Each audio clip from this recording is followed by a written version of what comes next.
I'm sorry to disappoint my mother because she asked me when we were doing this episode to like make sure I used holy water, and I could not find it because sometimes we keep the holy water from my second baptism out, the one that's stuck. The one stuck. The one that made you Catholic Yeah, for real. All that trauma was fake. But it's Halloween in my apartment already, and that's as part of the seasonal switch. So I have no idea where it is. So sorry, mother. I'm just drinking regular water. You're not supposed to drink holy water anyway, unless you're Merlin's mother. That's what she did.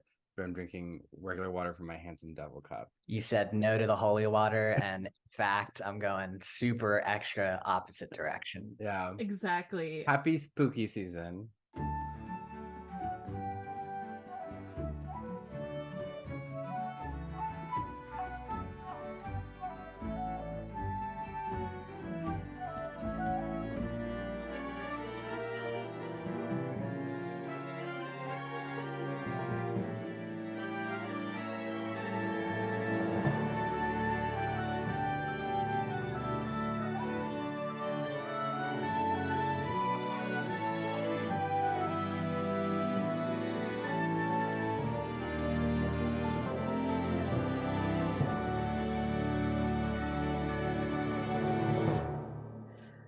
So you told your mom that we were doing an episode on, I mean, I'm assuming your mom isn't like a hardcore gamer, so she had no idea what this was. She's like, yeah, we're going to talk about Diablo. And she's like, you're going to talk about the literal devil? I mean, we are, yes. I mean, we are, but I mean, she's like, what is your podcast now? Like, well, here's the thing is I listen to a ton of podcasts and stuff on this, and it's like, I'm learning, most of this is like the history of religion. Like you're not getting a lot of like, I'm an actual demonologist writing about this. If you're wondering who these people are listening to not actual demonologists, they are, hi, it's Cullen. Hi, I'm Hannah. And welcome to Not My Fantasy Podcast, the podcast where we talk about lore in relation to media. Was movies? There you go. It's going to be some video games. We'll see. We may pivot again. We're back. And joining us today is a wonderful friend and comedian, Josh Adkins. Hello, thank you for having me. I was gonna say returning guest, but I was like, wait, he's never been on this podcast before. No, he was on Glee Boot. Yes. If you want to know about Glee, check it out. Hear him talk about Goop. We're here. We're talking about somewhat controversial video game, Diablo 4. Have we played this game, everybody? Me, yes. Yes. You suggested it as an option. Yes and no, because there's like expansions and stuff, and I just the main story. And also it's like a huge open world, then there's tons and tons of like side quests, and it's just like, no, I just want to power through the main story really quickly, which is not, it's not that much, but it is a good decent chunk. Nice. How long did it take you to play? I only played it for a couple of weeks, like 2-3 weeks maybe. Yeah. Okay. But lots of playing. You get very addicted very quickly, and like it also starts off with you getting to design your character and stuff. Spent about an hour doing that. Oh, no, 4 hours doing that. Yeah, I mean, I don't know if we'll ever talk about Baldur's Gate, given the future of potential strikes, but when my boyfriend got that, he spent like 3 hours just doing that, and I was like, well, how's the game? He's like, I haven't finished designing my character yet. It's like, so okay. It's like Sims. What do you know what size penis he picked? Because there's different options in Baldur's Gate. And I'm not making that up. I don't. I'm actually surprised he didn't point that out, because that was something that like some people that we watch on the internet made fun of in games. Where like, I think it was like Cyberpunk, you could also do that, and there was like lots of memes of like just big dicks or big titties, Yeah. So I'll ask him. Like, hey, what's your dick size in Baldur's Gate? Speaking of big titties, Hannah, have you played this game before? No, I have not. I've never played any of the Diablo games. So I guess maybe we should explain a little bit of our gamer journeys. But I am pretty much like a simulation and platformers only kind of gamer. So like Crash Bandicoot and Super Mario, like those were my childhood.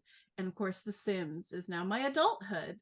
I haven't really ever played these kind of RPG games, but as they come more into my consciousness, I become more interested in potentially playing them because I get kind of interested in the story. I was never very good at games. Like, I've never played a Diablo game. I mean, you think my parents would let me get that as a kid? But I mean, if all you needed was holy water to protect you during this episode, I'm sure if you just have a jug of it next to you, that's how holy water works, right? Just throw it at the computer. Yeah. Just throw water at a computer. Dump it on your computer, cleanse your computer, you're good to go. So I was more of a turn-based strategy. Like the Disciples franchise, the Same. Heroes of Might Magic. I was all about that. And I liked mythology games. Shocker. Age of Mythology was a big favorite. And like Zeus. But I remember seeing this one, and I know Blizzard because I mean World of Warcraft is huge, and I've learned about some of that lore. And I used to have the Warcraft board game. And I was really into that for a while. Yeah, I am mostly like first person shooters, but I love, Skyrim, Fallout, so those like role-playing games. I probably played Diablo 2 back in the day a little bit. But Diablo 4 is really like my first entry into this world. And I would say, honestly, the gameplay, it's just like, it's all right. It's not for me just because it's like, I don't really like the camera angle, which is weird. It's like, so you're like God kind of over your character. But it's definitely like top 3 lore, especially I would say of like all media. But in the video game world, it's, crazy lore. So yeah, Diablo 4, it's a 2023 online-only action role-playing game by Blizzard Entertainment, 4th in the Diablo series. It was released on June 5th, 2023, and it's on Xbox, PlayStation, Microsoft Windows. You create a character from one of 5 playable classes: Barbarian, Druid, Necromancer, Rogue, or Sorcerer. Necromancer. That's like a genre of magic, but it's still a wizard. Didn't know that. So Rafal Parzkalek is I said that so wrong. I always put these names for the creatives, never look them up, and then I'm there and I'm like, Prashkalek. He's the writer. And Joe Shelley, Sebastian Stepien, and Louis Barriga are the directors. It was controversial because of the online aspect. The devil. It was on Al Gore's internet, and then that could cause issues. They said the PvP aspects are pretty underdeveloped, and that there's a ton of content, but at a certain point, it's very boring content. It's just like mindless dungeons, and some people say the play is very repetitive. Yeah. And the gameplay I did try and watch, I got bored very fast because I'm like, you're just slapping around monsters. They say the character building is a little limited, and it's a poor use of an open world. And that is because like the game isn't super designed around it. And there's also, they use scaled difficulty. So the prices of everything, the strength of everything scales with your level. So every area is essentially equally as hard. Oh, okay. That makes sense. And that's why it's, and that definitely, I felt that the whole way through. It's like, okay, they do have a mode that is hardcore mode. I think it's called hardcore, where if you die, your character dies, and you have to like create a new character. And I died probably 40 times. And you made a new character 40 times? Yeah, like I made so many new characters. Do you start from the beginning? Yeah, and I started from the beginning, like over and over and over. Sure. And then I finally was like, and I wasn't dying from, bosses, by the way. I was dying because like I just wasn't paying attention.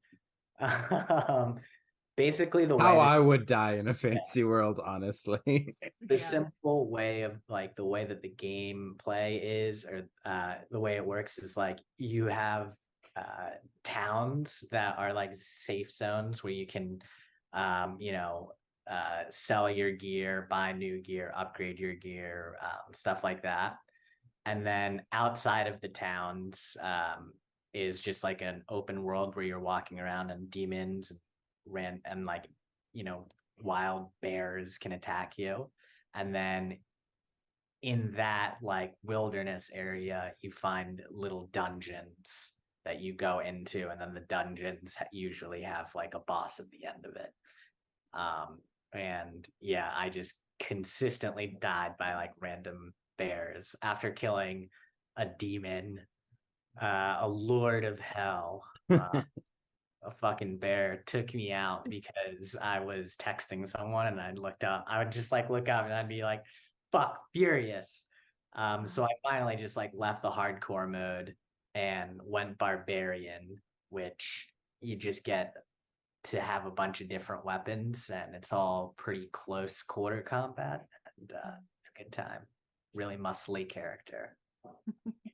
I was wondering, like, when I learned about like the criticisms of the game, if you like loved the game or if you shared in some of those criticisms. So I was interested to see like what your thoughts on that were. So let's take AC/DC Highway to Hell, if you please. The concept of hell comes from the song This Hell, about gay rights. So the Diablo the game, it's a franchise, right? So the first one was a dungeon crawler from 97. And then so that's a 20th century game. And then the I didn't like that. the second one came out in 2000. Year the world ended. Yeah. Y2K. All my family had prepped were some water bottles, dum-dums, and Smarties. So in Diablo 1, you're trying to rescue your brother from this demon Diablo, the Lord of Terror, who's like in a maze underneath the cathedral. It's like located in one town. And then Diablo 2, you play as heroes trying to stop Diablo, who possessed the first game's protagonist because he like put the soul stone inside of himself. In Diablo 3, you fight as a hero fighting this renegade mage, and then Diablo, who becomes the prime evil, absorbing the other prime evils, and then later the angel of death, who like wants to destroy humanity. We're talking about Diablo 4, but that's kind of like the basics. I listen to a lot of videos about the lore of Diablo, and it is there's a lot happening. The interesting thing about Diablo is that like a lot of its lore takes place before the first video game. Yeah, I noticed that. Also, just in general, it's like there's a lot of stuff that happens in this giant world, and the video game sort of, especially like the first one. I guess you're going up against Diablo. So that's like a big thing. But it's like a bunch of shit happens beforehand.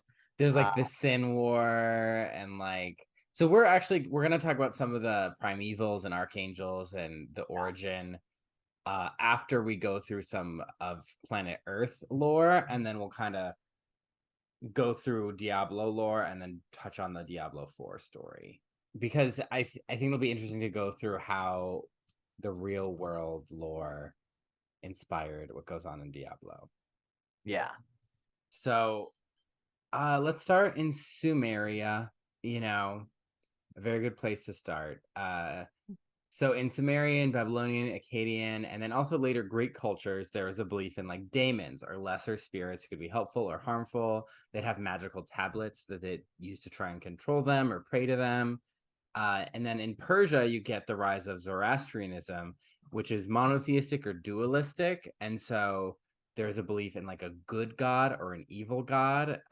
And they both had servants, and this kind of influenced a lot of good and evil dynamics in very popular modern religion. Zoroastrianism is still a current religion. So there's this, in it, the evil god is Ahriman, and he tricks the first couple of humans, the first man and woman, into believing in him and believing the good god is a liar. And that's how evil enters the world.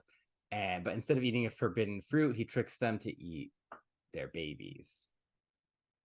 So Yikes. cannibalism. Yeah. And then we have Anu, who as why he's in this conversation will make more sense when we get to the Diablo world's origin story. But he's a supreme god of the sky and kingship in Mesopotamia religion. His name literally meant heaven. And it's debated whether he was actively worshipped or more seen as like a passive high up deity. And in Hittite religion, later on, his name was given to like the overthrown deity. So he became more like Uranus from Greco-Roman mythology. You may remember from the Book of Life when we talked about descending into the underworld, the goddess Ishtar, goddess of love and war in Babylon. He's her dad. So, yeah, she's a Nepo baby. Next time if I ever see like the Ishtar Gate, I'm gonna be like, this is named after a Nepo baby. So his rival, I guess you could say, or one of his enemies, was Tiamat, the great saltwater serpent goddess, a mother of monsters, enemy of the gods. Almost kind of like a combo of Gaia, Mother Earth, and Typhon in like Greek tradition. So not necessarily evil as much as more like a primal natural force. Because sometimes she's depicted as this beautiful, glistening mother goddess. It really depends on who's telling the story. So she was married to the freshwater god Aspu, and sorry. Aspu is going to smite us. So he tries to make war on their children, the gods, because he's like, they're gonna overthrow me, and they're like, yeah, we will. And so they kill and overthrow him. And then Tiamat is mad, so she gives birth to monsters or demons to fight the gods. But the storm god Marduk kills her. Marduk is the patron god of Babylon. He's associated with Jupiter and Thursday, like Jove and Thor would be after him. So that's kind of like the mainstream religious practices of like the Near East. But there's a little fringe group.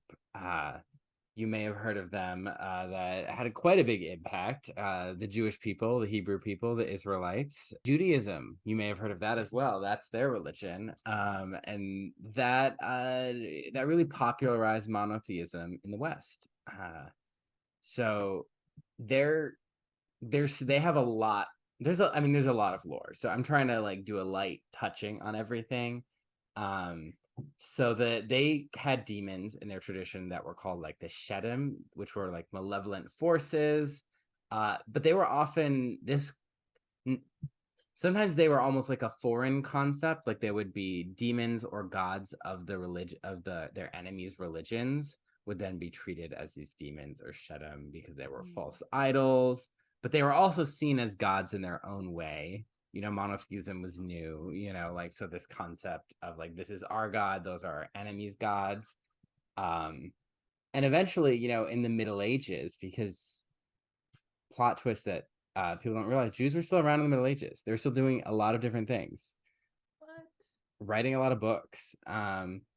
So this was the Middle Ages for every religion was like demons' big heyday for like demonology. Yeah. So they started to play a bigger role in Judaism at this time, and the Kabbalah and a variety of other paths of magic and scholarship. And in this time, they began to be seen as like angels that served God to punish sinners, or sometimes as evil spirits like born from our sin. But they fall under the domain of God. They're no longer enemy gods of God. They're underneath him. King Solomon was believed to have great power over demons, which translates to his power over jinn in Islamic tradition. And then there's like the Book of Enoch, which was a very popular book of tradition, a religious book, and it talks about the Watchers or the Grigori and the Nephilim, who are shit. Yeah, we're getting to the Nephilim. The sons of heaven mated with the daughters of earth. This is mentioned in Genesis. When I had to read that book in school, they just had to skip that section. I was like, why are they having us skip this paragraph? They would literally have you skip a single verse. And I'm like, why don't I just read the verse? It takes more work to look and see which exact verses I need to read. And by having you obfuscate around it, you're like, well, what is that? Yeah. like come on. Yeah. Which is so my homeschool curriculum was called Seton after Mother Ann Seton, but as a kid I thought Satan, so I did believe the devil graded our homework. So in Jewish tradition, some believe that the Nephilim or the Grigori, the angels who went on earth and mated with women, that was the origin of sin. But the passage in Genesis is the Nephilim were in the earth in those days, and after that, when the sons of God came in unto the daughters of men, and they bore children to them, the same were mighty men that were of old, the men of renown. Sometimes it's translated as like Greek, like giants, like the opponents of Hercules. So what does that mean? People debate it. Interesting. And Diablo, it's they're the sons and daughters of demons and angels. They're so like humans truest form though. They're like, so we'll get into it. We'll get into it. Yeah. So let's also talk about the Islamic tradition. They have spirits or demons called shaitan or dev, and they're evil, and they're either made evil or they're fallen beings, and they work to tempt humans and jinn to evil. Iblis is the leader of the devils in Islam. He, depending on the story, is either a fallen angel or a jinn. So in some stories, God made him as an angel to destroy like the predecessors of humanity, who are later replaced by the current humans because we were more obedient. And then in other stories, he was a jinn who was born in fire in like the seventh bottom of earth. And then he by prayer and worship and like being a hardcore God fan, he rose to heaven to be with the angels in seventh heaven, not the show, hopefully a better place. Very important number, 7. Keeps going up everywhere. Also in Diablo, 7 is the number of demons. Yeah. Broken up. Number of evils. The great evils, yeah. And so a common story is that Iblis refused to bow to Adam when God made Adam, because he's like, this is a creature of clay and I'm not going to bow to it. And if he's a jinn, it's like, I was made of fire, so I'm proud. And so for his disobedience, he was cast from heaven and he became the enemy of mankind, seeking to tempt them to sin and vice. So not necessarily God's enemy as the enemy of man. I think that's a distinction that is in a lot of religions, and we kind of have blurred that distinction. But if you're going back to the origins of the devil, sometimes they weren't necessarily like anti-God as they were like our enemy. So Diablo pulls very heavily from the Christian tradition. So we're going to start getting into that. Another really niche group. Yeah, a niche group. I don't know if have you heard of a Christian before? Yeah, no, not really. No, what is that? What is that? I know a lot of people who'd love to tell you. Please don't send them to my house.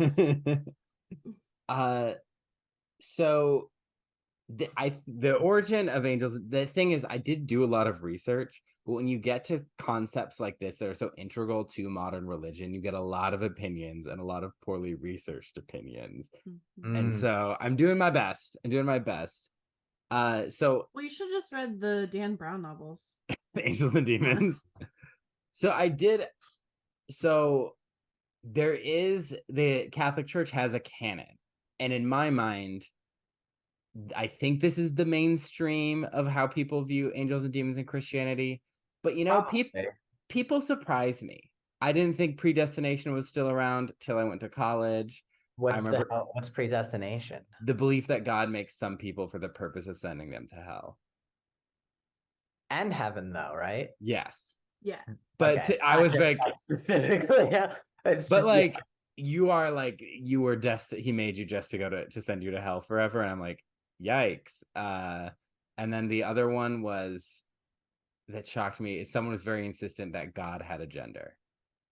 That's what hell to die on. Yeah. I was like, maybe he just has preferred pronouns. Yeah, both of those things are like weird hills to die on. I feel like. Predestination, though, is a pretty central division in Christianity, but I did not think I associate it with like Salem. You know? I don't know. I feel like it's like a niche. Yeah, probably. I don't know, but again, I think things are niche, and then I'm like, oh, there's a YouTuber, Girl Defined, is a stan of this idea. I would say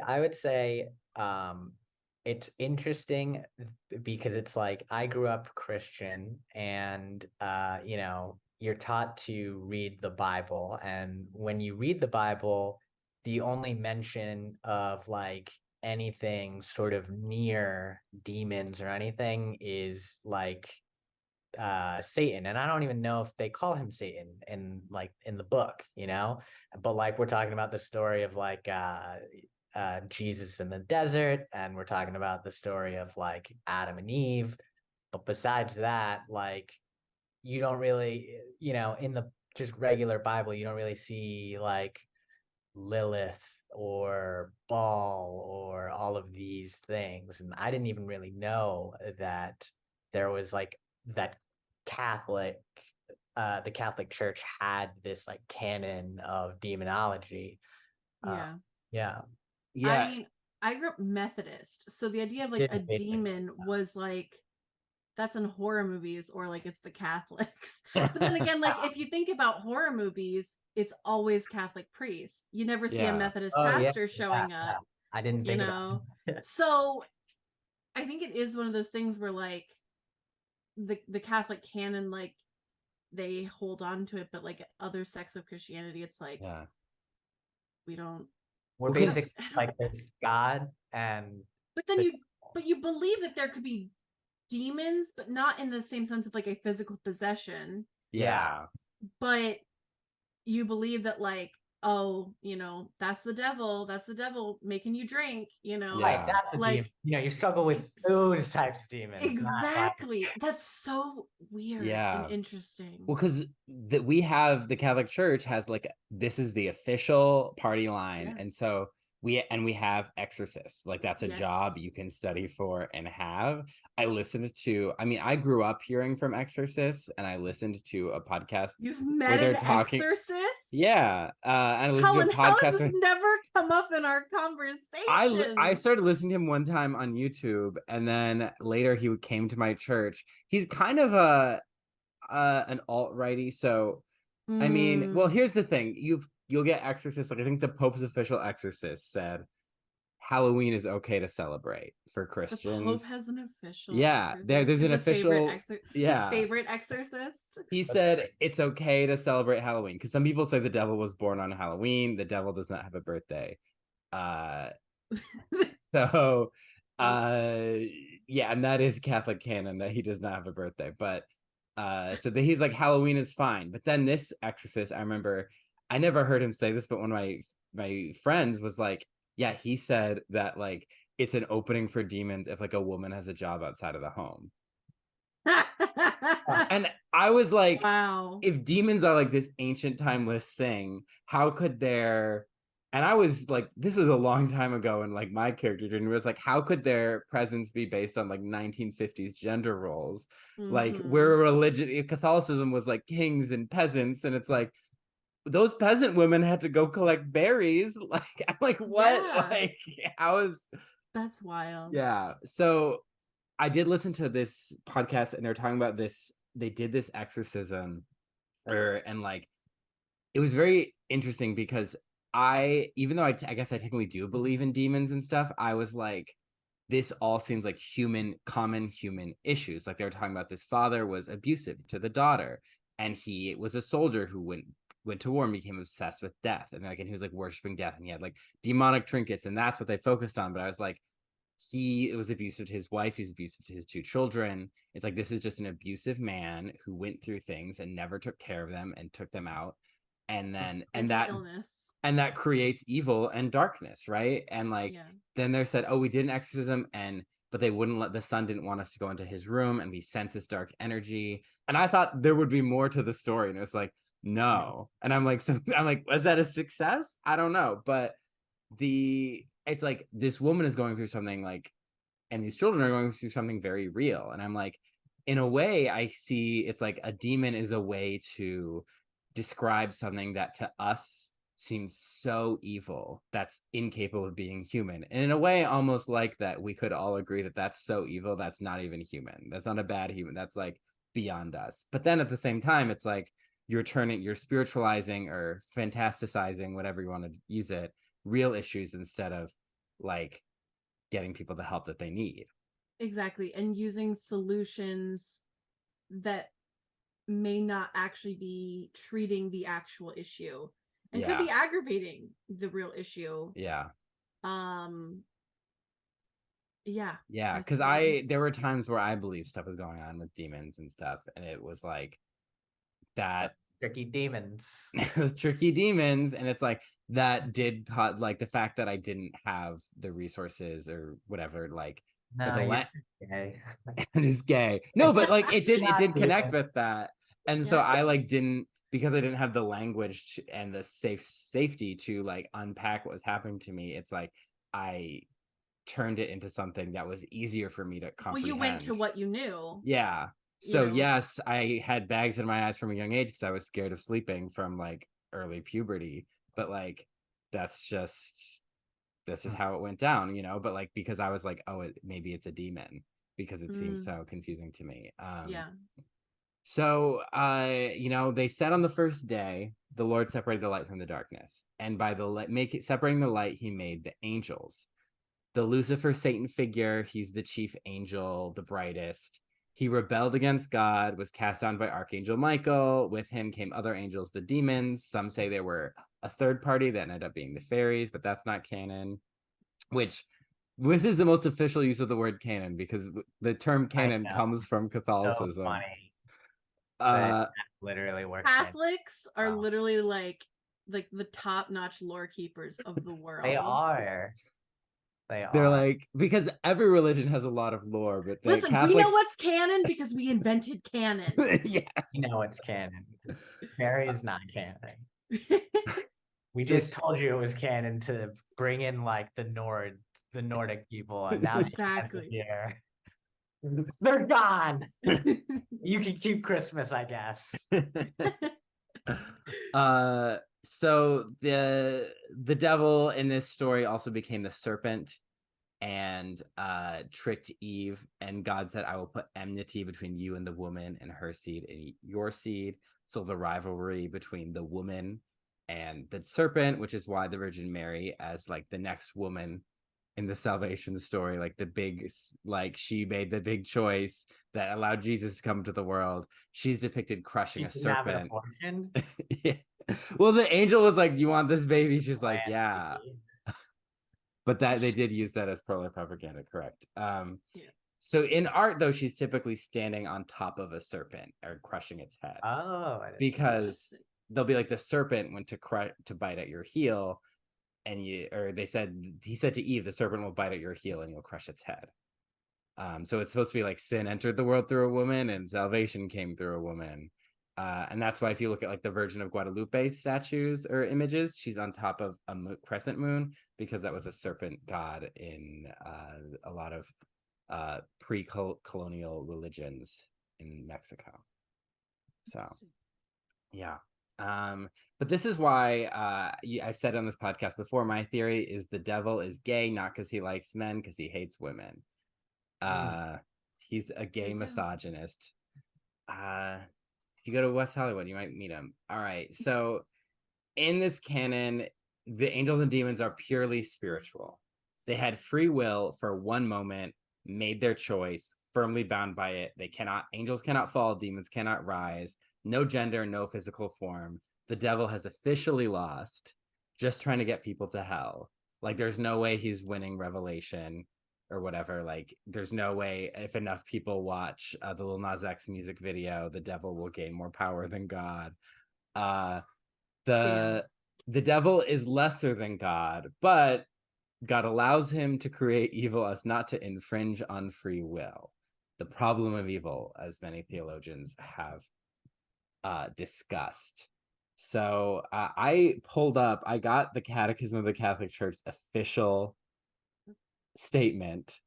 I also just want to point out to anyone who can't see this, which is everyone else, Cullen put it in the header, so it's on every single page, and I love that. Just a reminder. It's a reminder. I did not realize I did that until we started recording. I was like, wow, this is everywhere. I love it. So, okay, let's see how I'll speed read this. Behind the disobedient choice of our first parents lurks a seductive voice, opposed to God, which makes them fall into death out of envy. Scripture and the church's tradition see this being a fallen angel called Satan, or the devil. The church teaches that Satan was at first a good angel made by God. The devil and all the other demons were indeed created naturally good by God. Scripture speaks of a sin of these angels. This fall consists in the free choice of these created spirits, who radically and irrevocably rejected, and that's italicized, God and his reign. We find a reflection of that rebellion in the tempter's words to our first parents, "You will be like God." The devil has sinned from the beginning. He is a liar and a father of lies. It is the irrevocable character of their choice, and not a defect of the infinite divine mercy that makes the angels' sin unforgivable. There's no repentance for the angels after their fall, just as there is no repentance for men after death. Scripture, yeah. Yeah. I guess that's true about no repentance for men after death, but when you say it like that, they have a whole before you die, kids. Always remember to pull out. I've got that baptism from when I was 11 years old, right in my back pocket, just in case. Repent right at the end. Take that bullet. Do not wait until afterwards, because too late. You, along with fallen angels, are fucked. Yeah, Ghost Whisperer lied. There's no changing. Jennifer Love Hewitt is a heretic. Literally, there's no you can't go to a ghost. You can't put ghosts to rest. You can't. It's fucked. They're done. Yeah. Scripture witnesses the disastrous influence of the one Jesus calls a murderer from the beginning, who tried to tempt Jesus. Okay. Yeah, in the desert. Yeah. And that's it. I feel like they're pulling up the two main stories. Yeah. The power of Satan is nonetheless not infinite. He's only a creature, powerful from the fact that he's pure spirit, but still a creature. He cannot prevent the building up of God's reign. Although Satan may act in a world out of hatred for God and his kingdom in Christ Jesus, and although his action may cause grave injuries of a spiritual nature and indirectly, even of a physical nature, to each man and to society, the action is permitted by divine providence, which with strength and gentleness guides human and cosmic history. It is a great mystery that providence should permit diabolical activity, but we know that in everything God works for good with those who love him. So that's our official canon. Right at the end there, they're just like, I don't know. Yeah, it's like everything's certain, but why? I don't know. We're working on it. They should have just put TBD right there. TBD. Yeah. We're working on it. Jesus loves you. We have a group of people We have a writer's room. We have a writer's draft. room. We got some of the people from Veggie Tales here. When it drops, we'll let you know. Yeah. Have a release party. So there's also this prophecy about a Babylonian king that Isaiah makes, referencing that is later translated as Lucifer. And then people connect this with the story in Revelation, where the archangel Michael casts down the dragon and his followers. So the devil is like a composite figure of several different entities. The prophecy is, "How art thou fallen from heaven, O Lucifer, who didst rise in the morning? How art thou fallen to the earth, that didst wound the nations? And thou said in thy heart, I will ascend into heaven. I will exalt my throne above the stars of God. I will sit in the mountain of the covenant in the sides of the north. I will ascend above the height of the clouds. I will be like the Most High. But yet thou shalt be brought down to hell, into the depths of the pit. Those who see you stare at you. They ponder your fate. Is this the man who shook the earth and made kingdoms tremble? The man who made the world a wilderness, who overthrew its cities and would not let his captives go home." So it's like a political thing, and some people are very like, no, it's not political, about like, this king was evil and he's gonna be a loser. But that Lucifer is a Latin term for the morning star. It was a Roman name for the planet Venus, canonically said to be the son of the goddess Aurora. Wow, a connect between the devil and Sleeping Beauty. We love that. Other than the fact that it's one of the few Disney movies where they explicitly say hell. Yeah. So in the translations about this prophecy, it was translated as Lucifer, which then became this name of a fallen angel. So some said it was Lucifer was his OG name, and then he became the devil or Satan, or it's a separate demon altogether. Usually the demon prince of pride, because he said he will not obey or he will not serve God. This was usually referenced if I wanted to not be obedient. That was being like the devil if I didn't want to be an altar boy. Son of pride. Yeah. No trauma at all. Yeah. I mean, the thing is, it's not even, I didn't think about that till I was writing this down. Pride now. Wow. Yeah. I go to pride. Yeah. So Lucifer is usually the top demon in hell. Literature like Dante's Inferno, Milton's Paradise Lost, they cement Lucifer as the top dog, ruler of hell, and as a sexy bad boy. Satan and Lucifer later kind of get combined due to Jesus in the Gospel of Luke saying, "I saw Satan fall from heaven like lightning." So it's like there's a falling thing. So they're the same. Augustine of Hippo, he's the man that said original sin. Bless you, Hannah. Original sin. I didn't want a demon to get in. There's a demon in my throat. I am gonna stay on mute for a little bit because I am like coughing like crazy. So Augustine of Hippo, the man. The devil. It's the devil. It's Lilith. You're like, let her in. Augustine of Hippo, he had the big theory that evil exists because of Lucifer's free will. So because of Lucifer's rights and his pride and his refusal to obey God, evil exists. Glad Lucifer's rights are that important. Augustine was also the man who said that original sin is transmitted through fucking. So that's why he's like, celibacy is good. Yeah. That's interesting. Yes. Peter Brumsfeld, a German demonologist, later posited, I don't know what to call it, a theory, a schema, the seven princes of hell. This was during the Counter-Reformation, which is the big time of demonology, like post-Reformation, the church's response to it. And in that, Lucifer is the demon prince of pride, and he's different than Satan, who's a slightly older figure. Satan means adversary, and he was literally, when people say, "Can I just be devil's advocate for a second?" The devil literally is an advocate, so he doesn't need you. In the Book of Job, like, his role is to condemn humanity as God's servant, to point out their weaknesses and to be like they should be punished. So he's the enemy of mankind, but he's a servant of God. And because in Job, he's like, Job, God, he loves you, God, because you made him rich. What if you murdered his children and made him sick? Yeah. And then God's like, I'm sorry, I'll give you a whole new family. And he's like, okay. That story is so fucked up. God. Yeah. Bible. Anyway. Yeah. Also, Lyle did take his little I'm gonna call it a certificate of being what are you, a reverend? The Universal Life Church or whatever. And he tapped it on my water. He's like, your water's been blessed. I was like, well, now I can't drink it if it's holy water. Yeah.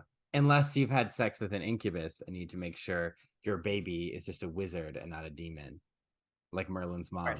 Of course. I'm sure that's canon in the universe of Disney's Sword in the Stone. So, as a Catholic and the keeper of all lore, you would have to tell me what is canon. So in the gospel, Satan is referred to in the books about Jesus. So he tries to tempt Christ to sin in the desert. Like, I'll make you ruler of the world. I'll give you bread. So in the New Testament, he is described as a tempter, an enemy of God. He's called Prince of this world. And Revelation describes him as a giant red dragon and serpent. This led him to be connected with the serpent in Genesis, which technically in that context is just a talking serpent. Huh. Just a snake. He later becomes combined with Lucifer. In the Middle Ages, the devil was usually actually a comic figure. He would appear in like religious plays getting owned by God and the saints. He'd like have some scheme and like a baby, a red fat baby with the horns. Yeah, just kind of like a clown. Yeah. You know, and then Saint Margaret will be like, loser, you know, and then everyone's like, ha ha ha. Yeah. So another name for the devil, not as popular as the two big ones, Mephistopheles, the name for the devil commonly found in the German medieval Faust legend and its more modern adaptations about someone who sells their souls to the devil for power and knowledge. A temporary rival for the name of top dog in hell was Azazel. But it's debated whether this was the name of a demon or just a place, because it was where one of the goats, the scapegoat, was sent to in Yom Kippur. So that is depends on who's translating, and if Azazel just means a place or a fallen angel. But Peter Brunsfield, you know, that guy that he made the 7 princes of hell. His 7 princes were Lucifer, pride; Mammon, greed; Asmodeus, lust; Leviathan, envy; Beelzebub, gluttony; Satan, wrath; Belphegor, sloth. So, background on some of these people: Belphegor is mainly in demonology, like a bit in the Jewish tradition, mainly medieval demonology. Beelzebub is the name that means Lord of the Flies. They really hated that book, and they're like, that book's a demon. It was most likely a mocking version of the title for the Phoenician / Canaanite storm god Baal. And Baal was the enemy of the Hebrew god, especially in like the books about Elijah. Queen Jezebel was trying to make him the main god. And the god fans, traditional Jewish people, hated that. They're like, we hate Jezebel, we hate Baal. And so the Elijah like owns the priests of Baal. The later in translations, they started to add references to Baal and his consort Ashtoreth. Sometimes consort, sometimes his mother, sometimes described as Ashtoreth or Ashtaroth, the Phoenician queen of heaven. Some people still worshipped her as the wife of like the main Hebrew god, because monotheism was a process, and so they were trying to like be like, nope, we don't worship her anymore. We no longer worship a queen of heaven. Wait till the Mormons get heaven wife. So they no longer worshipped her, and so now she's being demonized. Ashtoreth was connected to Ishtar and Aphrodite, so that kind of concept of the goddess of love, war, queen of heaven, single mom who works 2 jobs. Reba McEntire. Yes. But Baal had a title that they would translate as Beelzebub. So Baal and Beelzebub were often used as names for the devil or a demon. Mammon was just a word for wealth. Jesus said, you cannot serve both God and mammon. And so medieval demonologists were like, that's a demon, agreed. That's actually one of my favorite quotes in the Bible, because I think it's so true. Because at the end of the day, you're divided. Not necessarily like you can either be a good person who helps other people or solely motivated by money. And you can try and do both, but there will be those points. where maybe there's a strike going on and you're like host a talk show and you got to make a choice. And that's a mild example, but there's so many times where it's like politicians with great ideas and like want to help people, but at the end of the day, you can serve God or mammon. Like, will you get the money you need for re-election, or will you do the right thing? So I think that's some parts of the Bible, and I look back and I'm like, and then others I'm like, they're really going off with that one. Jesus was spitting facts. Asmodeus, commonly considered the demon of lust, often depicted as very charming due to his job as demon of lust. He got it from the Book of Tobit, which is part of the Catholic extended edition of the Bible. The DLC. The DLC. So in this book, there's this girl named Sarah, and she's married 7 times, but on their wedding night, when they go to have sex, Asmodeus murders them. Whether out of he just punishes people for sex or he wants to get with Sarah, we don't know. But then Tobit prays, he was told to, Tobias, the son of Tobit, prays when on their wedding night, and so they don't get eaten by the demon, and he gets advice on how to defeat the demon Asmodeus from Raphael, the archangel. And then Leviathan was a giant sea monster referenced in the Bible and sometimes depicted as the mouth of hell. So those are some of the demons, but it's a bit of a sausage fest, despite them allegedly not having gender. But let's take a turn for the girl boss. Where to begin? We're in a class at Boston University. No. So Lilith was Adam's first wife. She did not, in many Jewish traditions, she did not want to lie beneath him in the sexual act. She was like, I want to try something a little spicier. She's like, no, missionary only. They were made as equals. They're both made from the clay, but she left Eden. She sided with hell. Some people pull this reference from, so Genesis has 2 creation stories, right? At the beginning, when they're doing the 7 days, he says, oh, man and woman, he made them, right? Like God made a man and a woman. Then later it's described Adam's lonely, and so he takes a rib out and he makes Eve. So that some theorize that Lilith is that first one made equally, and then Eve is made from Adam as a helper. So Eve is naturally more subservient. Well, Lilith becomes queen of hell, mother of demons, a succubus who mated with her stepson, Cain. Well, I guess. I mean, if she wasn't still married, ex's son, Cain, and later sexually assaulted Adam as revenge. She is a witch, a demon, a child-eating vampire. In Faust, she is the ultimate temptress, unchecked lust. She was really getting dragged in like 19th century literature. But eventually, as women's suffrage rose, Lilith began to be seen. People got her. She seemed a lot more sympathetic. Even George Bernard Shaw wrote a play where she was like a sympathetic character. So, she has Lilith Fair now. I don't know if Lilith Fair has even been around for a really long time. She just got a rebrand. People were like, we get it. We get you now. But connected to her, like, what is a succubus? What is an incubus? Demons of lust, rape, night terrors, nocturnal emissions. They drain their victims of life, and men were taught to sleep together to avoid falling prey to a succubus. They would sometimes take... Yeah, okay. Yeah, that's what they're doing, okay? That's why I'm married to a man. Bro, there's a succubus. I need that fanfic right now. Why wasn't that in an episode of Supernatural? Honestly, there's so many episodes I didn't see. Maybe there probably is. There probably is. Yeah. So the succubus would have sex. The succubus would have sex with men to get their sperm, and then they'd give it to the incubus, who would have sex with women to make fully human babies, but 2 degrees of demon had gone through them. So demonish. They're just like the fertility clinic yeah. of the demon world. So the succubi and incubi were the children of Lilith, which is why incubus are referenced in the Chronicles of Narnia. They're part of the White Witch's regime because she is also descended from Lilith. Mm-hmm. So that didn't make it into the movie, but yeah.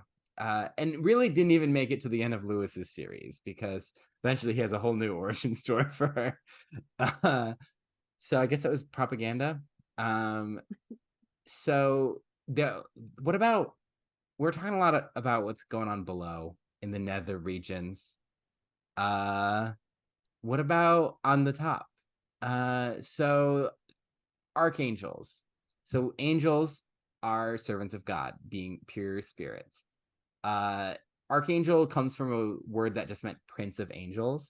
Others may say like archangels are like, so they're the princes, they're in charge, they're the equivalents of the princes of hell. Thomas Aquinas, whose biography I read as a kid because I liked the sleeves he wore on it, he made archangels only the second tier of angels. He had an official angelology, and they were basically like angels plus, ad-free angels. There is a limited canon on this. So the Greek Orthodox and Episcopal traditions, Anglican traditions, acknowledge more archangels of varying degrees. Catholicism only has 3. Your average Christian denomination will maybe recognize 2. So the 4 most commonly referenced are Uriel, meaning light of God, most popular of the non-canon angels. Then you have we've mentioned him before. He's like the big one, Archangel Michael. He who resembles God. In Mormon tradition, I think he is identified with Jesus. He's the captain of God's armies, and he's also the patron saint of firefighters, and he stands on top of the devil, crushing them. He's the most popular angel. St. Michael one, the St. Michael prayer, that's a common prayer that's like ingrained in my head. Like that was one you said all the time. He's one that threw Lucifer out of heaven. So maybe he's God's bouncer. Before Peter took the job. So what can you name another angel? Gabriel? Yep. That's number 2 angel. I feel like Gabriel's a they them. So even though the name translates to God is my man, they asked the Virgin Mary if they would be God's mom, and they enlightened the Prophet Muhammad with the Quran. They are often said to blow a trumpet at the end of days. Blow, Gabriel, blow, the song, not by Kesha. So then you have the 4th archangel. We referenced him earlier.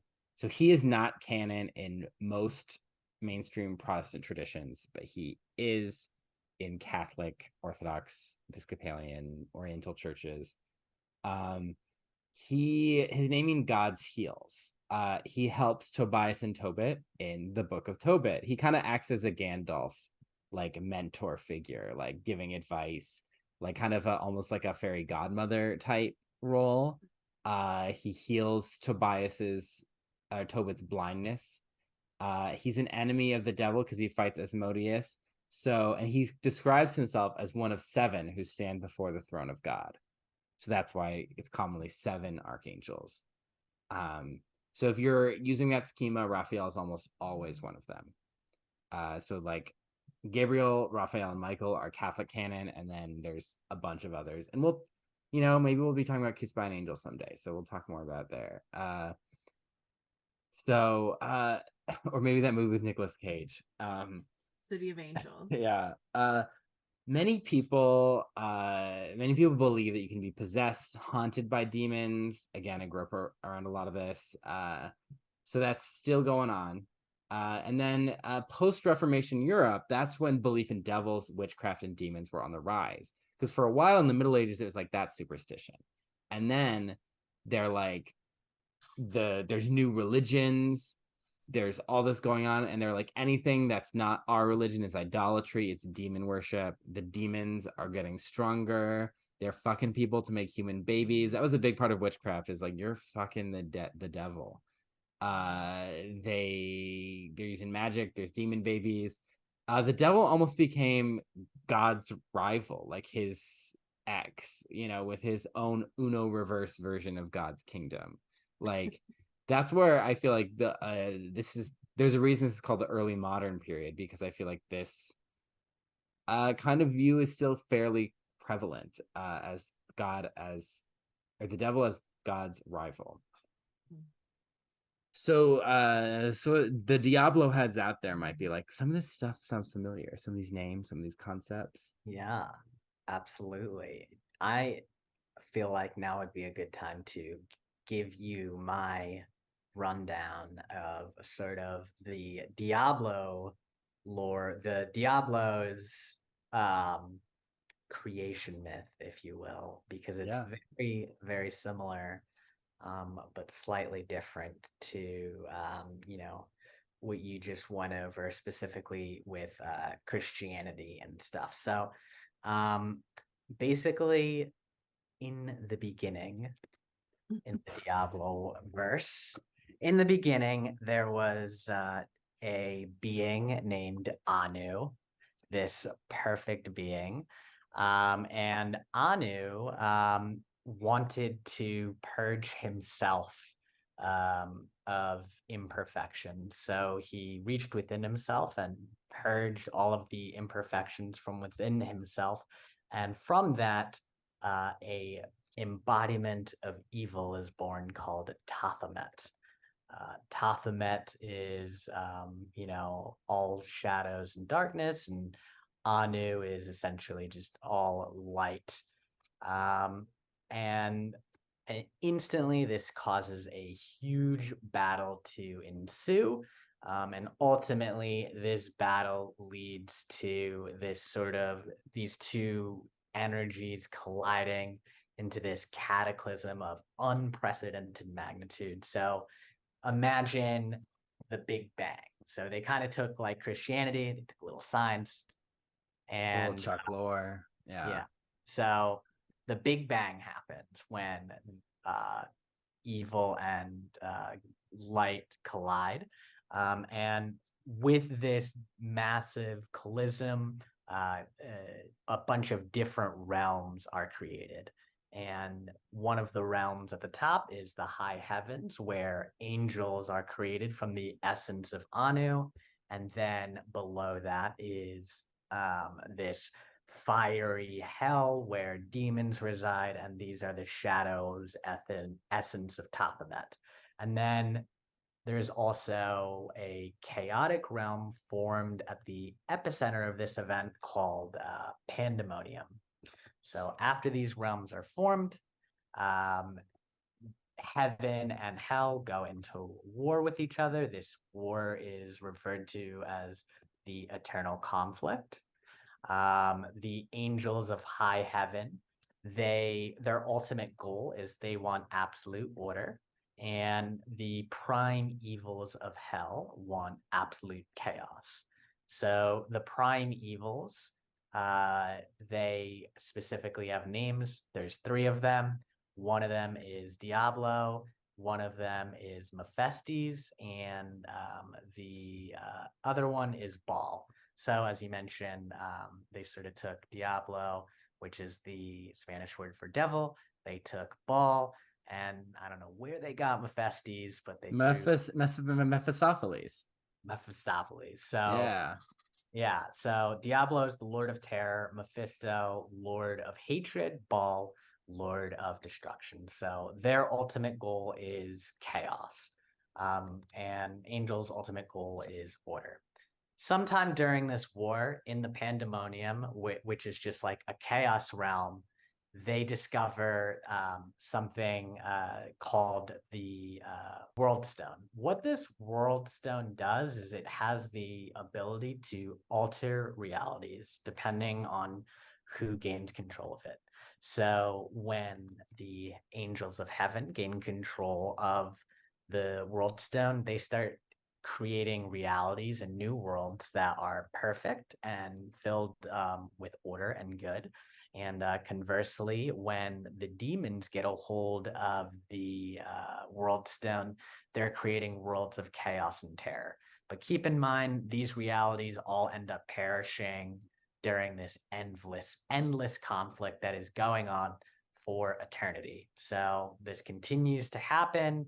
up until the point where Lilith, the daughter of one of the prime evils, the Mephisto, the daughter of hatred, she grows tired of all of this fighting, and she's just like, instead of fighting back and forth like this, like, let's do some subterfuge shit, let's spy, let's change it up. And what she does, she creates a trap and ultimately traps an angel, and this angel is called Anaris. And when she traps this angel, initially she's just going to torture him for all of eternity, but he expresses his absolute exhaustion in this endless conflict that's going on between good and evil. She sort of like sees this exhaustion both within herself and also as something that she can exploit and maybe use to further her own cause. So ultimately, instead of, killing or torturing him, she reveals herself to be the banging hottie that you see before us, right there. And falls in love and becomes infatuated with her. So he falls in love with her. She says that she's in love with him. And she shares a plan with him to steal the World Stone and create a world where both of them can coexist. So both angels and demons can coexist rather than these two separate worlds. So that's exactly what they do.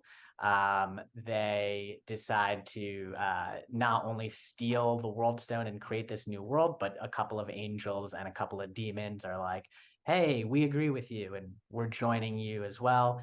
And they create this new world called Sanctuary. Sanctuary is, by the way, where the video games take place.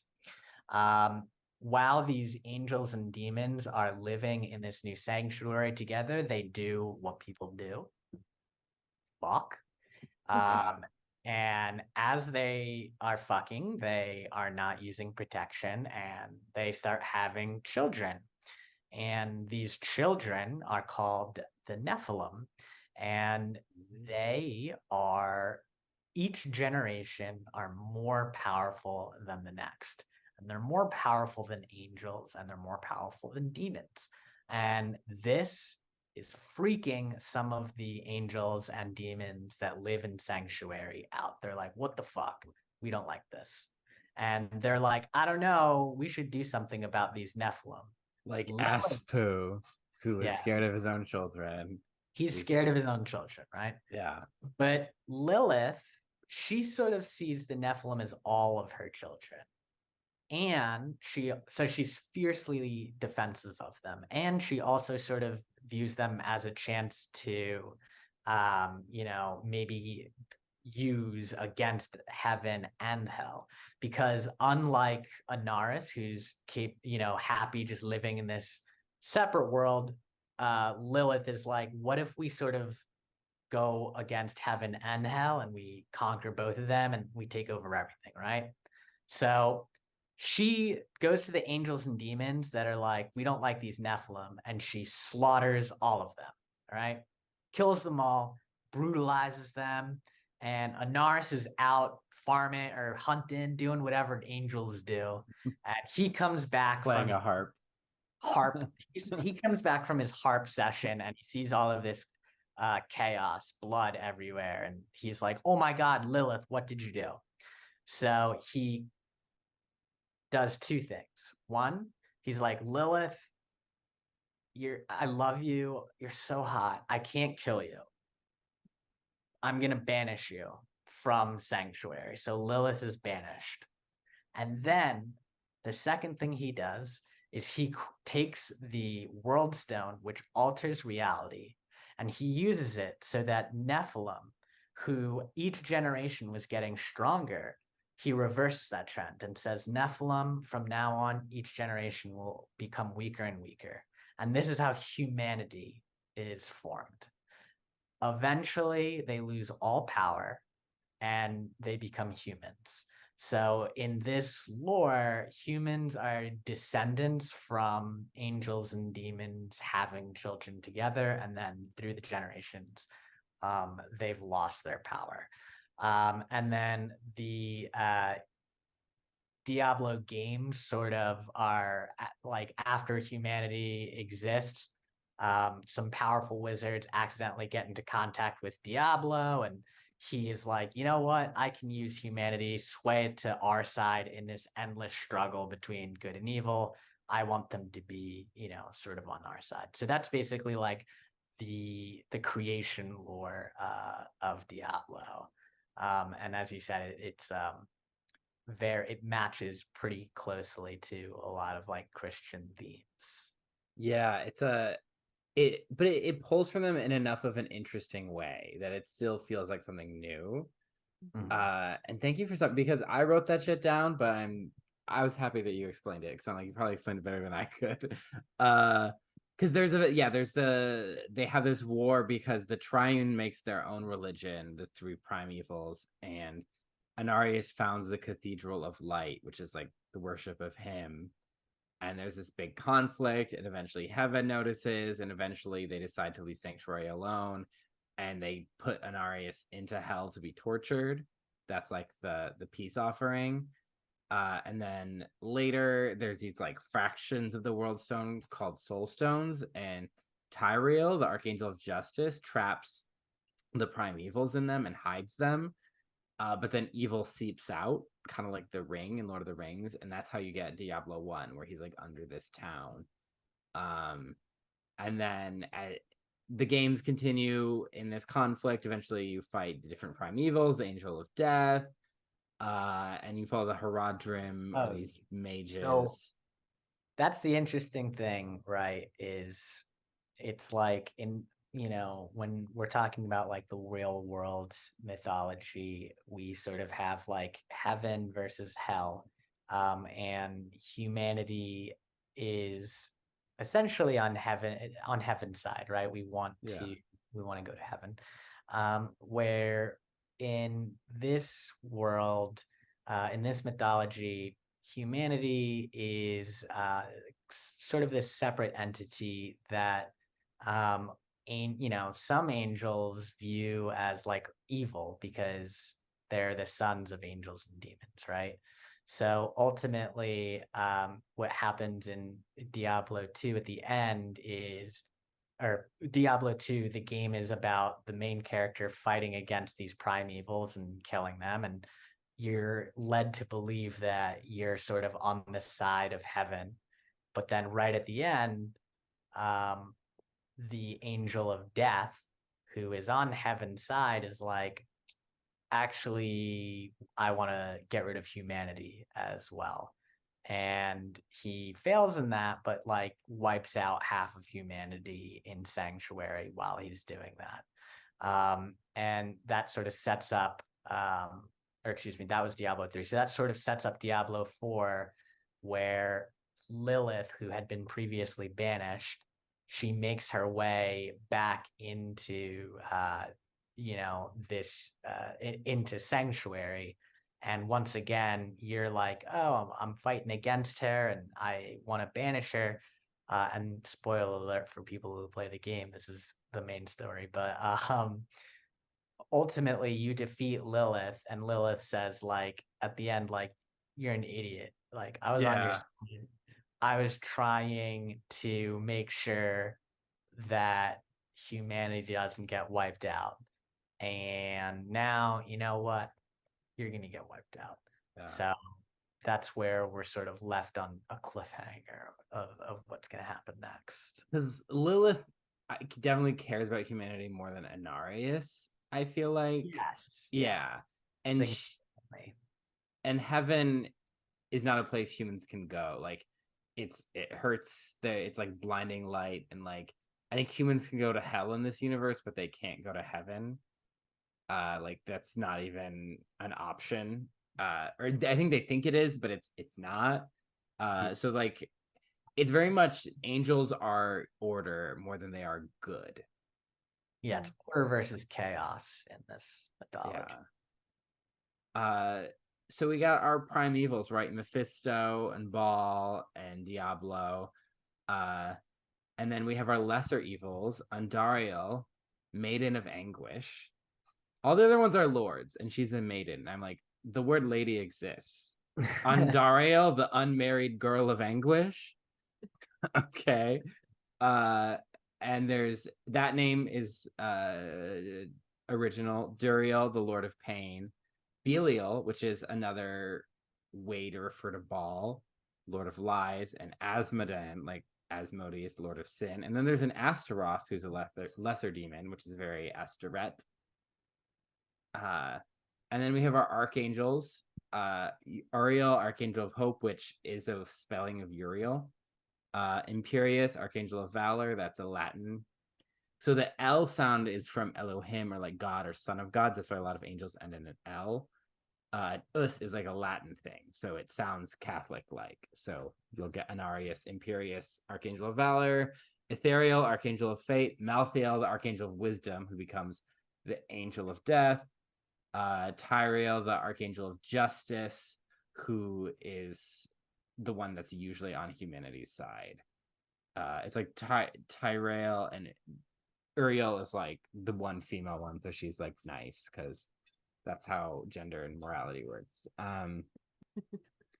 But yeah, definitely watching this story, because I watched this YouTube video where they told the whole story, and I was like, Lilith isn't like wrong. Like, I wouldn't necessarily describe her as good, but like she at least like gives a shit about humanity.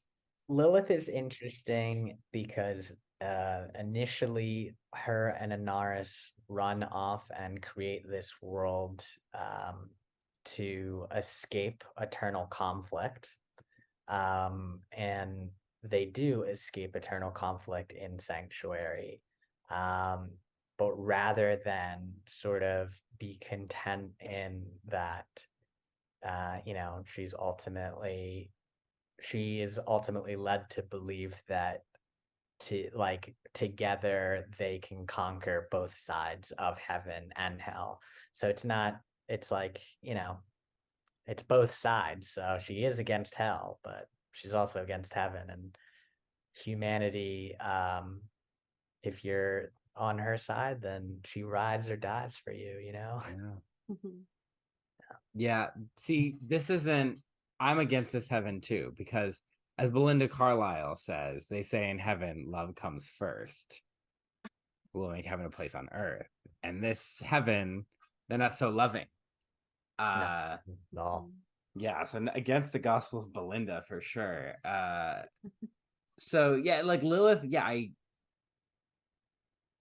yes, it's like, oh, she was gonna conquer heaven and hell, and she's like this ambitious Lady Macbeth kind of thing. But at the same time, it's like if she doesn't, I feel like heaven and hell just keep fucking everything up anyway. Yeah. That's why I literally texted you and I was like, she isn't evil, she's just misunderstood. Because like she's hot, she's sexy, and she has plans. Yeah, and everyone's like, we hate that. And it's like, come on. They weren't doing anything for so long before her. Yeah.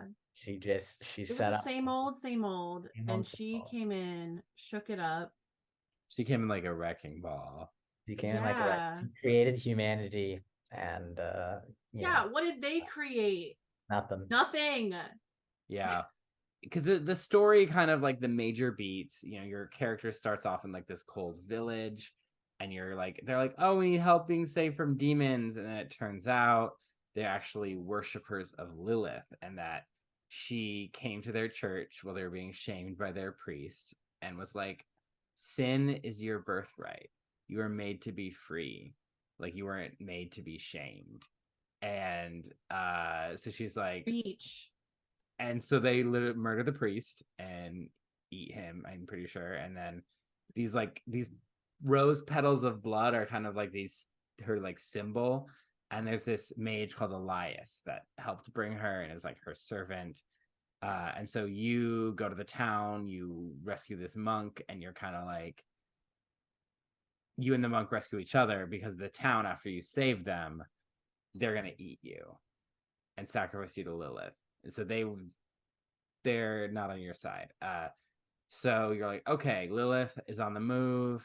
You go to the big town. You're trying to talk to this hermit who's like obsessed with demons. There's like Reverend Mother Prava, who's like the head of the Cathedral of Light, and she's trying to stop Lilith, stop the demons. And there's a storyline with this guy named Vigo, who's this knight, and this girl named Nyrel, and she's trying to get her mom, and her mom went with Lilith, and her mom bribed Vigo to let Lilith into this dungeon. And Lilith is after her son Binarius, who Inarius killed trying to get the key to hell, but Lilith is like, the key to hell was inside his spear. The key to hell was the friends we made along the way. It was inside us all along. So Vigo is kind of this like knight penitent, but he's like a shitty knight, and Nyrel is just trying to get her mom back, and her mom is like consumed by Lilith. And so then you have to like go and try and do penance to talk to Inarius to get his blessing. To which, like, wow, I love he had a chance to make a religion. He made it all about himself. So plot twist, not super nice. And he was warped by his time being tortured in hell, they say. And he doesn't really care what you do. He's like, I'm going to stop Lilith. It's my prophecy. I'll cry if I want to. And there's also this stuff with this guy named Donan and his son being corrupted by Lilith, and a deal she makes with the demon Ashtaroth, who she frees. That's like the first chunk of the story, I would say. Yeah. Hannah, you really like this story. So I want, like, what was hitting? What was vibing with you? I mean, it was all brand new to me. And so I guess I'll kind of give a little bit of context. The joke that you kind of made earlier of, well, we were in a class in grad school. I did have a story revolving around a sort of modern take on different Lilith myths and this kind of demon mythology. And so I was just sort of soaking up all of this information that they had played around with. And so that was what was really hitting. But also, I really just loved just everything with the Lilith, that it was just kind of how I interpreted it, that she just like was being either, controlled or what have you, and she was just trying to do her own thing. She is ambitious. So yeah, I mean, I was siding with her even when, she was letting people get killed, I was like, listen, she needs it. Let her have it. But yeah, Lilith is my favorite. Yeah, she's a bad bitch. Mm-hmm. You can't kill her. Exactly. I'm a bad bitch. You can't kill me. That's literally Lilith. But also some of the characters like Donan, he was also really interesting, like his arc, which I think like we'll kind of get into a little bit he has anxiety. Listen, don't we all? But yeah, his arc and was really interesting, and yeah. The middle is where the story gets murkier for my memory. So there's stuff going on with this woman that they're trying to fight Elias, because he's like Lilith's #1 guy, and he's like recruiting people to her cult, and there's these different cultists and stuff they find, and there's also this woman Teresa, who's they're trying to possess her with Enduriel, the Maiden of Anguish. I'm not really sure why, but maybe just she was in Lilith's sorority, so they're like, maybe she'll be down, and so there's that storyline to eventually fight Enduriel, and then there's this spooky swamp. We love a swamp, and there's this like tree of whispers that you like can trade your eternity for knowledge from, that you're like hanging on that tree, which reminds me of Yggdrasil, the world tree in Norse myth that Odin hangs himself on to gain the knowledge of runes. So eventually you're trying to fight Lilith. She puts you in her head, and Donan is suffering with anxiety and dealing with this stuff with his son, and he's fighting with the hermit guy, and there's references to Deckard Cain, who's the main character in the previous games. And there's this, so Mephisto has been showing up as a wolf. And he helps you get away from Lilith, but then like Nyrel is kind of like, why are we siding with the Lord of Hatred? And there's never really a good answer given. I feel like it's like the characters are like, well, we need to stop Lilith, and she's like, well, isn't he worse than Lilith? Like, and so there's kind of like a deal with the devil, Mephistopheles, you know, that he's gonna help you, and you're gonna like, you're not gonna trap him in this. You're gonna trap Lilith in the Soul Stone, and you're gonna let him go free because he's partially trapped right now or something. And so there, eventually you're at this city, and there's raining blood from the sky, and it was sacked by the Knights Penitent because Reverend Mother Prava is like, we're going to war with Anarius. We're going to find Lilith in hell, and we're going to kill her. Because Lilith is going to hell to try and take over the powers of her father and use it, because like, the Lords of Hell are coming, humanity won't survive. So eventually Reverend Mother Prava takes the stone that you've been working towards getting, that to trap Lilith in, and she's like, no, Anarius needs it. And they give it to Anarius, and then eventually you go into hell, and you see that the Knights Penitent were utterly slaughtered, bamboozled, and Reverend Mother Prava is almost dying, and she has the stone, and she's trying to hide it, and they're like, no. But she was walking on lava on her bare feet. So badass. She's a badass. And she's giving mother. She's mother. That's what Meghan Trainor was thinking about. So you go to Mephisto. Well, first, so while that battle's happening, Anarius does not give a shit about these knights, which Knights Penitent is such a cool name for a religious order of knights. I'm like, you did good with that. And then so he gets into the like sanctum, and is like, of these like damned souls, and Lilith is like, you do this because you think heaven's gonna let you back in. Like, that's the only reason you're doing this. And she's like, they're not. You stole the world stone. Like, you can't go back. You can't be forgiven. Like, I'm just trying to protect our children. And he's like, oh, heaven. And then she just stabs him. She's like, gotcha, bitch. And he like molds into the floor of the damned. The angel wings are pretty interesting because they're like these like light strands. They're not like feathery. But yeah, so he gets wrecked, as he deserves, and Lilith is like, all right, now I gotta take over Mephisto, but then like you get there first. But then Nyrel is there, like, you can put Lilith in, or you can, because she's been training, so she has the ability to do it. Then you can put Lilith in, put Mephisto in, and then she chooses, spoilers, I guess, everything's a spoiler at this point, to stab Mephisto and put him in the stone. But then you fight Lilith and kill her. And so mommy and daddy are gone. Well, right before Lilith dies, she basically is like, you sealed Mephisto all entirely into that stone, which means he's no longer in hell. He is fully in that stone. And that might be what he wanted all along. Because if you remember Diablo 1, that started it all was a guy in a stone just corrupting it over time until all of the evil seeped out. And it ends with Nyrel holding onto the stone, already feeling that evil seeping out. Yeah, she lost an arm in this whole process too. Yeah. And her mom. And she's like, she went through it. And she's going through it because she's going to the ends of the earth with like Mephisto behind her.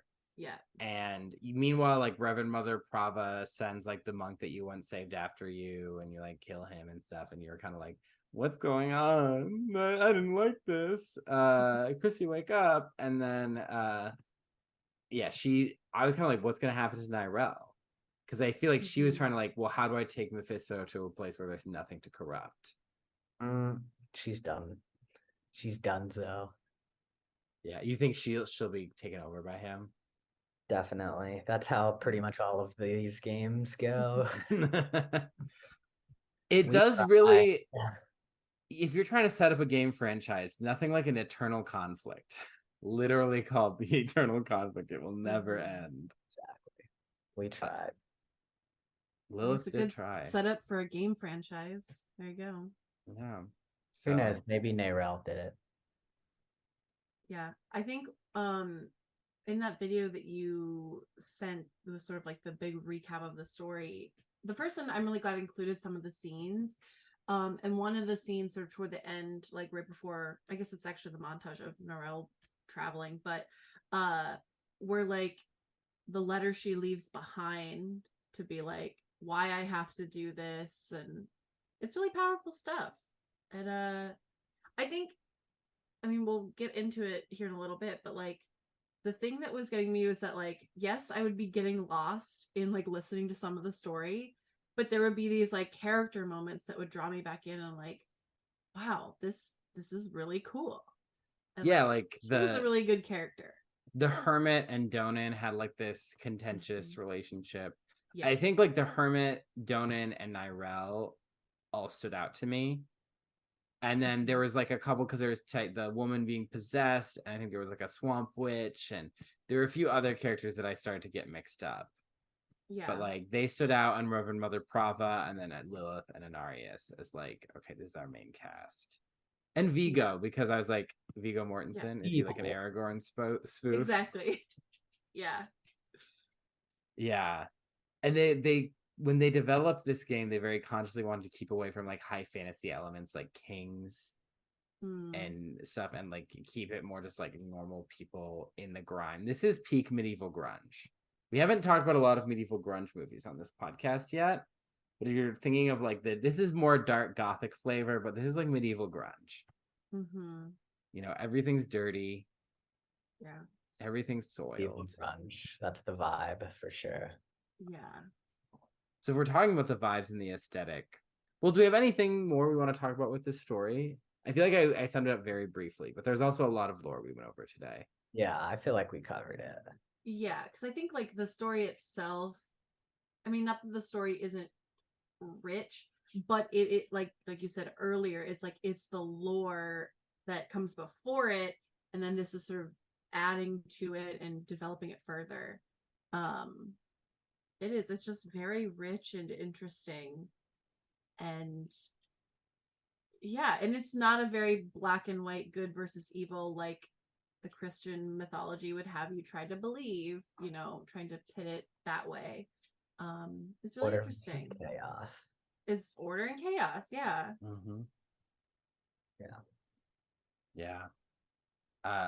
Do we like the visuals? I think the cutscenes were really cool. Yeah, the cutscenes for sure. Very cool, and the art direction is very cool. Go ahead. The visuals remind me of it was a niche franchise, and I think the last game really bombed was Disciples. There's like this dark gothic look, and it had a demon faction, and they had some pretty wild designs. Our characters. Do we root for our protagonists, who would be us, I guess, if we're playing the game? Hell yeah. Yeah, of course. But at the same time, no, because we're rooting for Lilith. That's true. I mean, the male protagonist. It's sort of I mean, for me, it was way easier to root for Lilith, but again, as a player, it's like, well, you want to finish the story, you want to make sure like you succeed. So I guess like in that sense, you obviously do root for your own protagonist. I think with like video games, it's going to be a little bit harder to be to like, be do like, we root for the protagonist? Do you root for yourself? How's your self-esteem? But I mean, I guess in a story like this, where as an objective person, you're like, I can see Lilith's side. Maybe you're like, I'm going to keep playing this because I like the story, but I don't really like what I have to do. That's definitely possible for sure. Yeah, I'd say I don't root for the protagonists ultimately because they make a horrible mistake in putting Mephisto in the World Stone. And I do think, they present a very gray world where it's like there's hellfire and demons and torture, or there is just shame.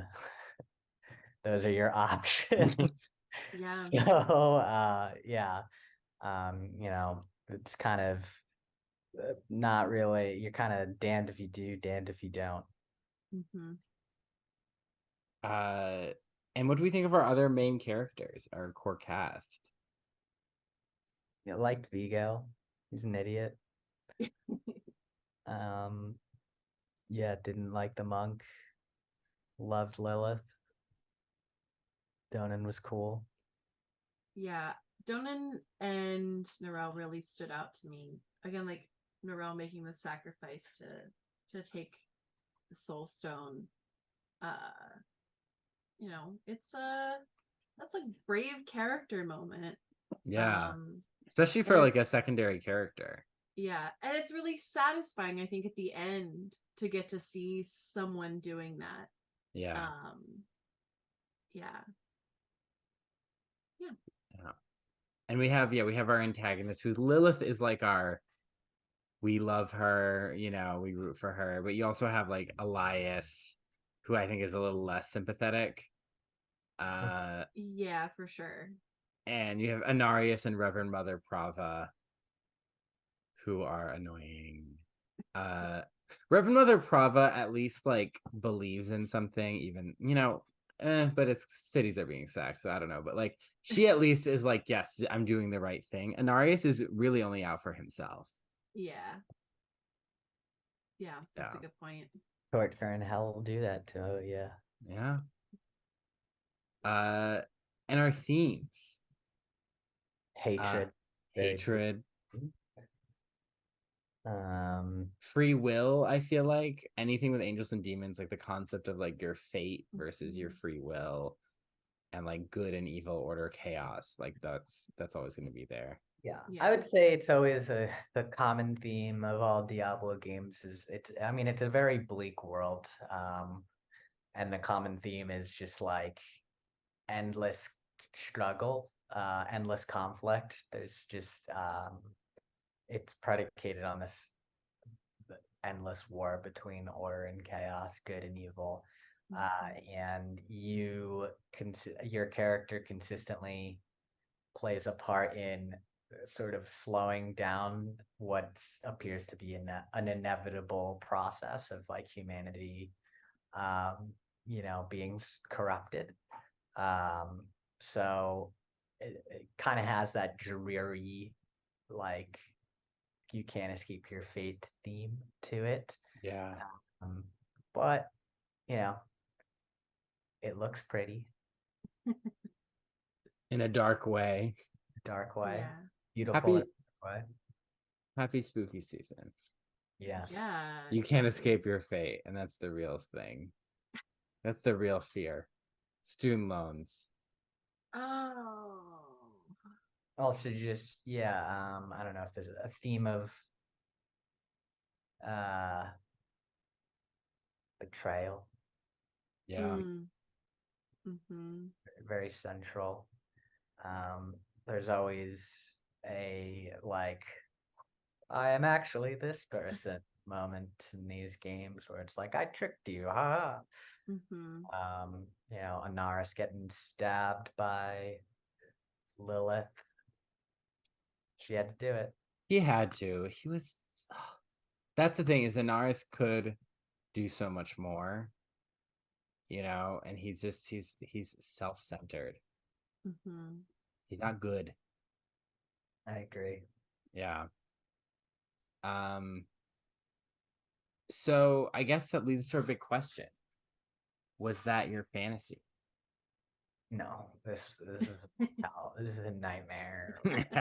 So, I mean, cool world, cool to play it as a sorcerer, and I like playing as a necromancer too. But is this the fantasy world that I would wish to live in? Absolutely not. This is Hell no. this is just a nightmare to be a human in. That's like another big thing I forgot. Like they also the heavens made a pact when they sent Anaris to be tortured. They also gave humanity like a fog of history, so they don't even know. Like, so if you're a human in this world, like unless you're a mage or someone special, like you don't even know what's going on. Like you're just like, man, they're monsters everywhere. Like, what the fuck? You don't know why. Stressful. Yeah, I would say I thought the story was interesting. I think the gameplay didn't look super fun to me personally. And then, yeah, I wouldn't want to live in this world because it's like there's no right choice. Like, no matter what you do, you will launch something even more awful than the thing you were trying to prevent. Oh, yeah. Yeah, that's a good point. I mean, obviously, I wouldn't want to live in this world. And yeah, I think like this is one of those things where I'm very grateful for YouTube, for people who will put together amazing videos about a story that I will not play because I'm either bad at games or the gameplay just doesn't seem like my cup of tea.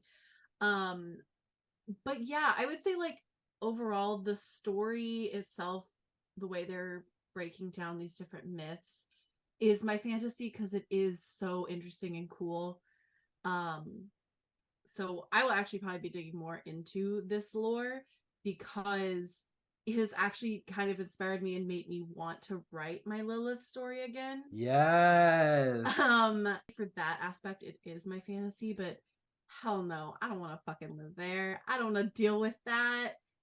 But I did enjoy learning about this at first. Like when I first watched a lore video, I was like, I don't care about any of this. And then eventually, like I think the video of the game story was interesting, and then it like everything, all the pieces kind of fell into place, and then it was fun. Like I've worked on concepts with angels and demons, so it was fun going back to this lore topic that isn't usually something I am super drawn to, especially because like I remember researching a lot about different angels, but the demons didn't interest me as much, so it was interesting tracing all these roots and stuff. But then I'm like looking at old texts or like what certain names meant, and I was like, wow, okay, this is a lot harder than some of our others. Like, I mean, nothing will be as arduous as listening to the villain who Beauty and the Beast, but still.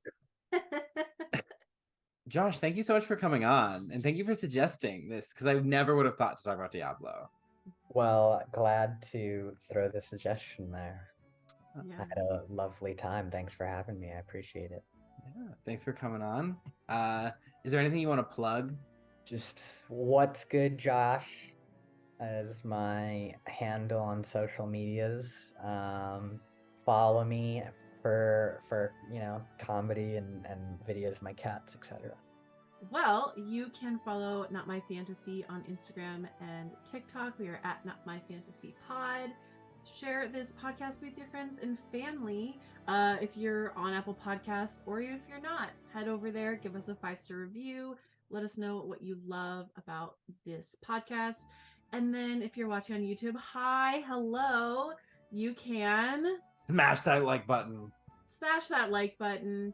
Hit the bell notification. Hit the bell and subscribe to the channel. That way you get notified when we upload, because we're going to try to start uploading more regularly now that we've kind of figured out a pivot. Hopefully that pivot doesn't have to shift again. But again, we are doing it in solidarity. We're happy to do it. And also, if we hadn't pivoted, we wouldn't have learned about this amazing lore. Yeah, so, when would we have gotten to Lilith through movies? Never! We would have literally, I don't know, maybe there's like a couple episodes of Supernatural or True Blood. Those, or Lucifer. Oh yeah, Lucifer. Yeah, like those are all shows though. Shows. Yeah. So I'm really glad that we did this, and this was awesome. But everything happens according to God's plan. Yes. You know. Yeah. We learned anything This was today. actually predestined. This episode predestined. And yeah, also on YouTube, sound off in the comments.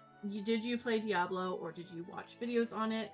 And what's your favorite part about this lore? Because it is super rich. And what demon haunts you personally? Well, I was gonna say, do you root for Lilith's cause? Because come on, tag in any exorcists. Tag all the exorcists So tag the exorcist in the comment of the person who listed the demon that haunts them. So like, you need some help. Say I'm haunted by this demon. Help right there. Tag in the exorcist. That's love community. That. Yeah, that's the great. YouTube community right there. Pass it on. Helpful. Yeah. Pay it forward. Pay it forward. Don't pay for a Starbucks drink. Help your friend get an exorcism. Help a stranger get an exorcism. Because if they're on the internet, they probably need it. All right, Cullen. You can follow me on Instagram at Cullen Ever After, and tune in next episode for another episode. We're in the Orderverse by the seat of our pants. In the war between order and chaos is thriving, so we are winning. We are adaptable. Yeah, and we'll see you later, fantastical fantasy heads. Thanks. Bye. Bye.